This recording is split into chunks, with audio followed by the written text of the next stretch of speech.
kind of message it gets sent, people outside of, let's say, other institutions and schools and programs? Yeah, well, I'm not sure yet. I don't know how everybody's going to, feel after they've had some time to look at it, but certainly the penalties are really severe. Coach, tell me about the progression that you saw from the beginning of the spring to the end of the spring with your offensive line, especially under the tutelage of new Coach John Bach. Yeah, I like it. Jaime brings some really good experience to the offensive line, and I think he brings some good ideas in protections and running the football that are going to help us. But more than anything, he's got those guys stirred up. There's new energy over there. I've not liked having Lobo coach the offensive line and coordinate the offense, and I think it's better having Lobo with tight ends and fullbacks. And Jonathan's done a great job. I feel really good about Garrick Williams. He can be solid at center. And if you're going to lose 4 linemen, you want to lose guards and tackles. You don't want to lose your center. So I think Garrick's a good starting point. I think Antonio Ford at left guard can be really, really good. I think Colin Summers, our right tackle, is going to be good. I like both of the left tackles.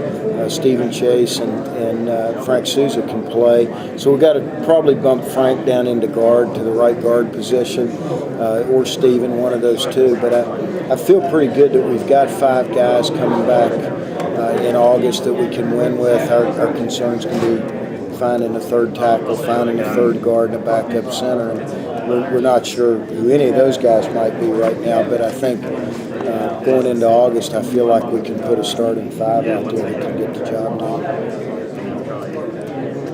And is Josh Harris becoming more of that? You feeling that you can really depend on him a little more now? We had a good spring. We let him run the football in the spring, and he did a good job. He's averaged about 5.5 yards a carry in his career. He's a good player. We just got to keep him healthy. Durability's been the problem, and I'm not, putting any blame out there. It's just what it is. He's had a bad hamstring and hasn't been a guy that's been an every play guy and every game guy. And hopefully he can become that because he's got a lot of talent. And I really obviously like Orville Reynolds. Fastest kid on our football team right now is Orville Reynolds. And so having he and Josh Harris, who's one of the faster kids on the team back there, it lets you know you got a breakaway threat anytime you hand the ball off. We just got to be more of the 4 and 5 yard guys all the time, and then when we do get a chance to get a crease, we know we've got a couple guys that can outrun people. You're a little lean though after that in terms of experience. Yeah, no question. Guy that we'll see how he does. DeAndre Martin in the spring showed flashes. He's not quite settled yet. He's a little uncomfortable, I think, with the mental part of it. And he's still enjoying being in college right now. But if we can get him to settle down a little bit, that could give us a third back that is a lot different from Josh and Orville. He's more of a pounder. He's a big guy. He wrestled in high school, and he's more of a downhill run over you type guy, which would be a good mixer for us. Coach, talking to Nikita Whitlock yesterday, and I know having an experienced guy like him in the middle of a pretty experienced defense has got to be crucial for you guys. Yeah, he's what gets it all started. Literally, we had trouble evaluating the offensive line in the spring because he was kind of a one-man wrecking crew. When we had him in there, about the only times we got him blocks when we tackled him.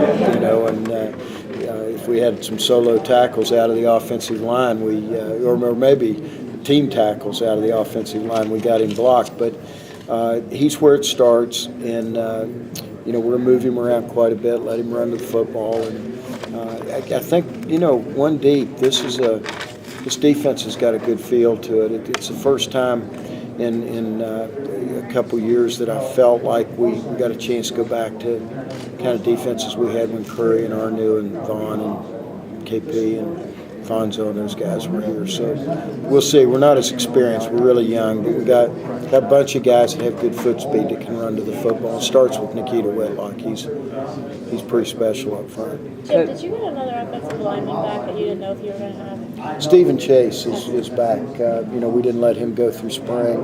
and he's going to be back. And of course, Stephen has some starting experience for us. And the move that really Heather was fantastic for us was Frank Sousa, moving him to the offensive side. He was backing up Nikita at nose guard, and you're just not going to get many reps. And I think he was a little discouraged knowing that. He was fine with being there, but he knew that we weren't going to take Nikita off the field very much. And we felt like in high school when we recruited him that he could play offense or defense. And when we asked him to move to the offensive line, not many people are as enthusiastic as he was about it.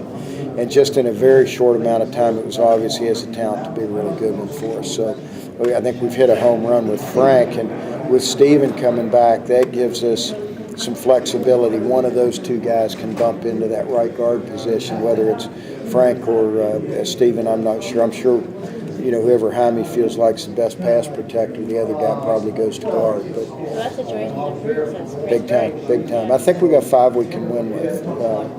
Got to keep them healthy, and the NFL they win with 5 guys that don't come off the field basically, and travel with 7, and there's no reason why we couldn't do that. You just maybe got to be a little lucky, I think. What's the challenge of opening the season against a team with a brand new coaching staff that you really don't know a whole lot about? It seems like they're changing philosophies and whatnot.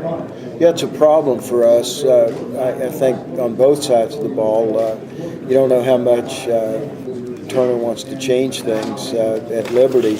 I know, when he was coaching at Buffalo, and I think he pretty much had the offense at Buffalo.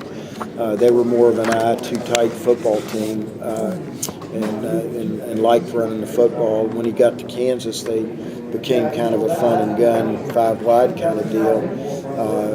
And so we're not real confident in how he's going to approach it at Liberty. So that it presents us problems. And then defensively, same thing. We know some of the people that are coaching there, but you don't know who's going to be the main guy, who's going to really, pull the strings. So it'll be a little bit of an adjustment once we start playing them to figure out, what their thoughts are.